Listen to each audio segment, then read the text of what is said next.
Okay, so you think you've heard it all right. Crazy legal defenses, wild courtroom moments. Today, we are diving into something that's really at the crossroads of crime and podcasting. We're going to do a deep dive into the recent request from George Santos, the former congressman, to delay his sentencing. Yeah, we're looking at some excerpts from a YouTube transcript from the Ring of Fire, and it really goes into detail about how Santos, who has pleaded guilty to fraud, is asking the court to hold off on his sentencing. It really just sets the stage for, kind of an unusual legal tactic. It does. And Santos, facing these consequences of his guilty plea has a pretty unique reason for needing more time. So what we're going to dig into today is what exactly is he asking for? How's the prosecution responding to this? And what does this whole thing tell us about what's going on? Yeah. Okay, let's unpack this. What is the main reason that Santos has given for needing this delay? Well, I think what's interesting here is that he has a very specific justification.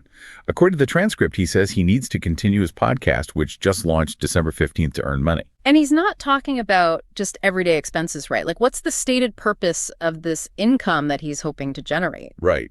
He claims that this income is specifically to pay the court-ordered restitution before he's sentenced. So it's kind of like a weird situation. The very financial penalty he's facing is what he's saying he needs this income for. Yeah. And how long of a delay is Santos requesting from the court? Well, the transcript says that he's asking for a delay until August. August. Wow. So that would mean that a former congressman who's pleaded guilty to fraud could be, building his financial recovery through a podcast while he's waiting to be sentenced. Like, what's the legal response to this? I mean, I can't imagine that the prosecution is just accepting this. No, they are not. Yeah. The prosecutor's rebuttal, which is detailed in the transcript, paints a much different picture of Santos's finances. They argue that he's not as financially strapped as he's suggesting. They say he has income from other sources. Like what? I mean, the transcript mentions some pretty surprising figures. What really jumped out at you? Yeah. They specifically call out a reported $400,000 that he made from Cameo, which is that personalized video platform, and another $400,000 from a documentary about his life. That's $800,000 that he's made recently. 800,000. And how much is the restitution that he was ordered to pay? 500,000. So the prosecutors are asking, where did that money go? Right. Because the transcript also highlights, what Santos is saying about his own financial situation. What does he tell the court? Yeah, well, despite that $800,000, Santos told the court that he only has $1,000 to his name. So it's a pretty big difference. Yeah. And just to add another layer to this, the transcript reminds us that Santos has bragged about his earnings outside of his congressional salary in the past. So what was that all about? Well, he went on Cameo, and basically he publicly claimed that he had already made more from Cameo than he did from his entire first-year salary as a congressman, which was $174,000. So even back then, he seemed to be making quite a bit of money. Okay, so we've got Santos saying he needs to podcast to pay $500,000 in restitution.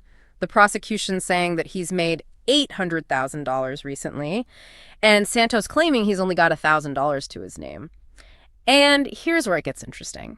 The transcript points out some pretty big irony in all of this. It does. Maybe the biggest one is the name of Santos's podcast, Pants on Fire.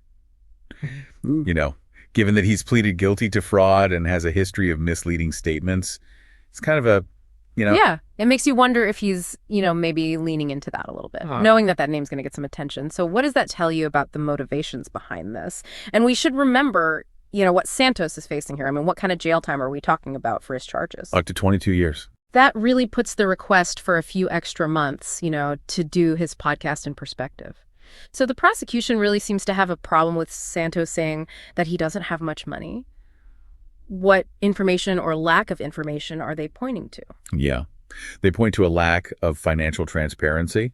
They say that he's given the court no financial statements, no asset declarations, nothing that would allow the court to really assess his financial situation and see if he's telling the truth. Right. And I mean, given everything we know about this case, that seems like a lot to ask. So it sounds like the prosecution has a bigger concern here about, what kind of message it would send to the public if they grant this delay. Can you talk about that a little bit more? Right. I think their argument really comes down to accountability. Right. And, what people think about justice.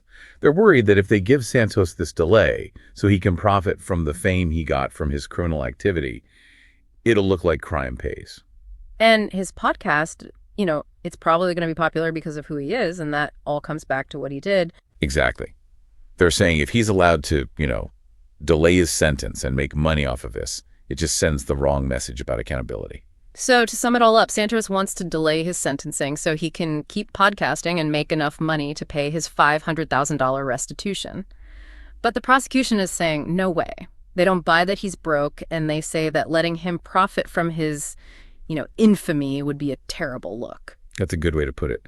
The big question here is, can someone who's facing serious legal trouble use that situation to make money while they're waiting to be sentenced? This whole thing is really strange. It makes you think about, why people are so fascinated by controversial figures, what we expect from the legal system, and how people try to make money online these days. And I think the big question here is, what does it say about us as a society if we let someone delay their sentencing so they can profit from their bad behavior? That's something to think about even after we're done here today. It really is. It makes you think about, what motivates people to do things and how we decide what's right and wrong. Especially now when being infamous can make you money. That's all the time we have for today's deep dive. We'll be back soon with another look at something interesting. See you then.